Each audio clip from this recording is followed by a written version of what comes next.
അനിതയ്ക്ക് ഈ സ്റ്റേജുമായിട്ട് കണക്ട് ചെയ്ത ഒരു അനുഭവം പറയാനുണ്ട് അല്ലേ? ഈ അമൃത TV അല്ലെങ്കിൽ ഈ സ്റ്റേജ് ഇല്ലേ, ഒരു പഴയ കാലത്തെ ഒരു ഓർമ്മ എന്താണെന്തോ അത്? ഈ സ്റ്റേജിലാണ് അതായത് ഈ മലയാളത്തിൽ ആദ്യത്തെ reality show correct, super star Amrita TV ആണ് അത് ചെയ്യുന്നത്. അപ്പൊ അതില് ഒരു കണ്ടസ്റ്റന്റ് ആയിരുന്നു ഞാൻ. 13 പേരിൽ ഒരാളായിരുന്നു. അപ്പോൾ ആ ഒരു സ്റ്റേജിൽ ആദ്യം ഔട്ടാവുന്നത് ഞാനാണ്. അപ്പോൾ ആ സ്റ്റേജിൽ തന്നെ ഈ പറഞ്ഞ പോലെ ഗസ്റ്റ് ആയിട്ട് വരാനുള്ളൊരു സ്റ്റേജിൽ പോയിട്ട് അല്ല, അന്ന് എന്നോട് ചോദിച്ചായിരുന്നു ഇവിടുന്ന് ഔട്ടായി കഴിഞ്ഞാൽ എന്താകും. അപ്പൊ എന്തായാലും ഒരുപാട് സന്തോഷം. ഇനി നമുക്ക് അതായത് നമ്മൾ ഏതൊക്കെ ലാംഗ്വേജ് കേട്ടു? പഞ്ചാബി കേട്ടു, കന്നഡ ഇതൊക്കെ കേട്ടു. ഇനി നമുക്ക് കേൾക്കാൻ ആഗ്രഹമുള്ളത് അറബിക്. അതെ.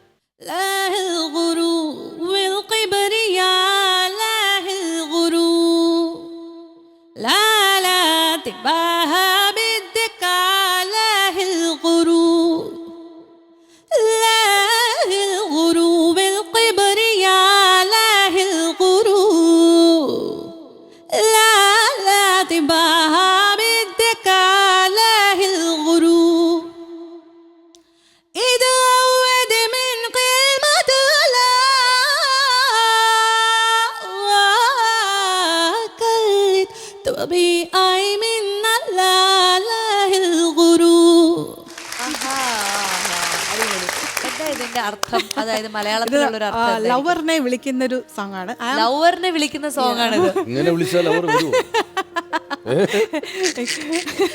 ഇങ്ങനെയൊക്കെ വിളിച്ചാ കേരളത്തിലെ ലവേഴ്സ് ഒക്കെ ഓടിപ്പോകും. അതായത് ലവറിനെ വിളിക്കുന്നെന്ന് പറഞ്ഞാൽ അതായത് പെയിൻഫുൾ ഞാൻ സങ്കടത്തിലാണ്, എന്താ പ്രിയേ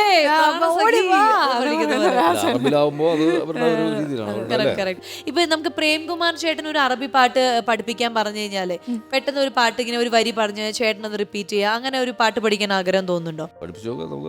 ഏതെങ്കിലും ഒരു പാട്ട് ഒരു അറബിയിൽ ഒരു വരി ഒന്ന് പാടി കേൾപ്പിച്ചു കൊടുത്തേക്ക് ചേട്ടൻ പാടുവോ പഠിക്കുമെന്ന് അറിയാം.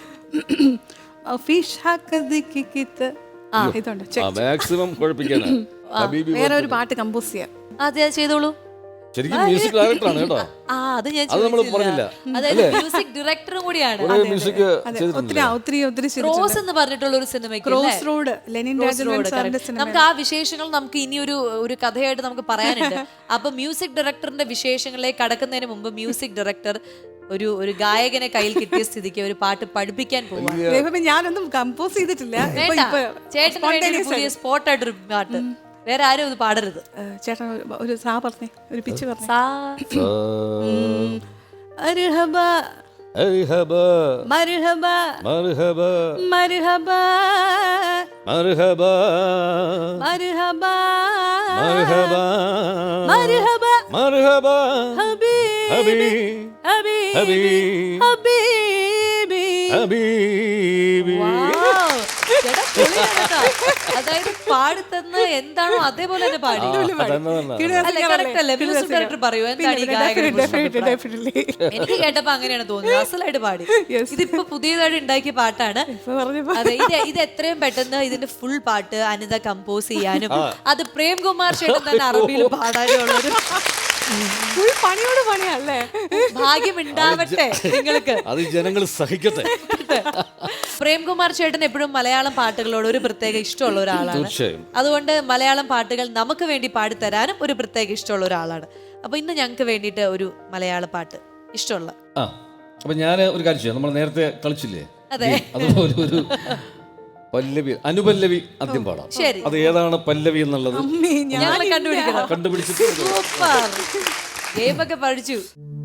മുങ്ങിപ്പിഴിയാത്ത ചേലയും ചുറ്റി നീ മുടിയുലമ്പിക്കൊണ്ടു നിന്നപ്പോൾ ഇന്ന് മുഖമൊന്നുയർത്താതെ മുങ്ങുമ്പോൾ പത്മതീർത്ഥത്തിലെ പാതി വിരിഞ്ഞൊരു പവിഴ താമര ആയിരുന്നു. കടവിൽ വന്നൊരു നുള്ളുതരാൻ എൻ്റെ കൈ തരിച്ചു.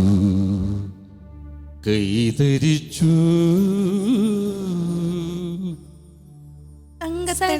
തങ്കത്തളികയിൽ പൊങ്കലുമായി വന്ന് തൈമാസ തമിഴ് പെണ്ണേ നിന്റെ അരഞ്ഞാണ ചരടിലെ ഏലസിനുള്ളിൽ ആരെയും മയക്കുന്ന മന്ത്രമുണ്ടോ അനംഗമന്ത്രമുണ്ടോ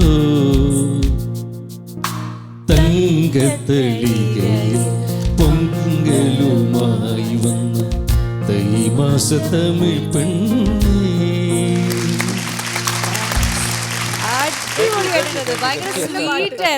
നമ്മൾ ഒരുപാട് റൊമാൻറ്റിക് സോങ്ങുകളില്ലേ, ഈ പഴയ ചില അതിനകത്തൊക്കെ ചില ഉപമകള് ഇതൊക്കെ കേൾക്കുമ്പോൾ അതിനകത്തൊരു വിഷ്വലുണ്ട്, അതിന്റെ ഒരു കാവ്യ ഭംഗിയുണ്ട്, ആ വാക്കുകൾക്കൊക്കെ ഒരു നാടൻ എല്ലാം വാക്കുകളാണ് നമ്മൾ നിത്യജീവിതത്തിൽ ഉപയോഗിക്കുന്ന വാക്കുകൾ. പക്ഷെ അത് ഒരു എന്തൊരു മനോഹരമായിട്ടാണ് അതാണ് ആ വരികൾ ഉപയോഗിക്കുന്ന ചില സ്ഥലങ്ങളും അതിന്റെ ഒരു മനോഹാരിത. വരികൾ എഴുതിയതിനു ശേഷം കമ്പോസ് ചെയ്യുമ്പോൾ അതിന് കൂടുതൽ മനോഹാരിതയാണ്. ഈ മ്യൂസിക് ഡയറക്ഷൻ ചെയ്യുമ്പോൾ അങ്ങനെയാണോ, അതായത് വരികൾ കിട്ടിയതിന് ശേഷമാണോ? വരികൾ കിട്ടിയിട്ട് കമ്പോസ് ചെയ്യാനാണ് എനിക്ക് ഇഷ്ടം. പക്ഷെ ചില സമയത്ത് ഈ പറഞ്ഞ പോലെ ഡയറക്ടേഴ്സിന് ഇഷ്ടപ്പെടണമെങ്കിൽ നമ്മൾ ചിലപ്പോൾ ട്യൂണ് കേൾപ്പിക്കണം. പിന്നെ അത് ഈ ട്യൂൺ കൊള്ളാം. ഇപ്പൊ ആ കാര്യം സിറ്റുവേഷൻ ഓറിയന്റഡ് ആണല്ലോ. ഇപ്പൊ അങ്ങനത്തെ വലിയ സാഹിത്യം ഒന്നും ഇപ്പൊ കേൾക്കാനില്ല, ആവശ്യമില്ല. സിനിമ ഇപ്പൊ ഡിമാൻഡ് ചെയ്യുന്നില്ല. ഈ മ്യൂസിക് ഡയറക്ഷനിലേക്ക് എത്തിയത് എന്നാണ്? ഇപ്പൊ എത്ര വർഷമായി മ്യൂസിക് ഡയറക്ഷൻ? ഞാൻ ഒത്തിരി കാലം കൊണ്ട് ചെയ്യുന്നുണ്ട്. സിനിമ എന്നുള്ളത് എനിക്ക് ക്രോസ് റോഡാണ് ആദ്യം കിട്ടുന്നത്. അതിന് മുന്നേ അഡ്വർടൈസ്മെന്റ് അങ്ങനത്തെ ജിംഗിൾസ് അതൊക്കെ ചെയ്യുന്നുണ്ട്. പിന്നെ ടെലിഫിലിംസ് അങ്ങനെയുള്ള ഷോർട്ട് മൂവീസ് ഇല്ല, അതിനൊക്കെ മ്യൂസിക് ചെയ്യുന്നുണ്ട്. അപ്പൊ ഇപ്പൊ ഏറ്റവും പുതിയതായിട്ട് മ്യൂസിക് ഡയറക്ഷൻ ചെയ്ത ഏതെങ്കിലും മൂവി ഇറങ്ങാനുണ്ടോ? സിനിമ ചെയ്തിട്ടുണ്ട്. അത് സിനിമ റിലീസായിട്ടില്ല. കബീറിന്റെ ദിവസങ്ങൾ എന്ന് പറഞ്ഞിട്ടാണ് സിനിമയുടെ പേര്. ഉറുദു കവാലിയാണ് സിനിമയില്. കൈലാഷ് ഖേറാണ്, ബോളിവുഡ് സിംഗറാണ് പാടിയത്. അത് ഷക്കീൽ അസ്മി എന്നാണ്, ബോളിവുഡ് റൈറ്ററാണ്. അദ്ദേഹമാണ് എഴുതി, ഞാൻ കമ്പോസ് ചെയ്തു.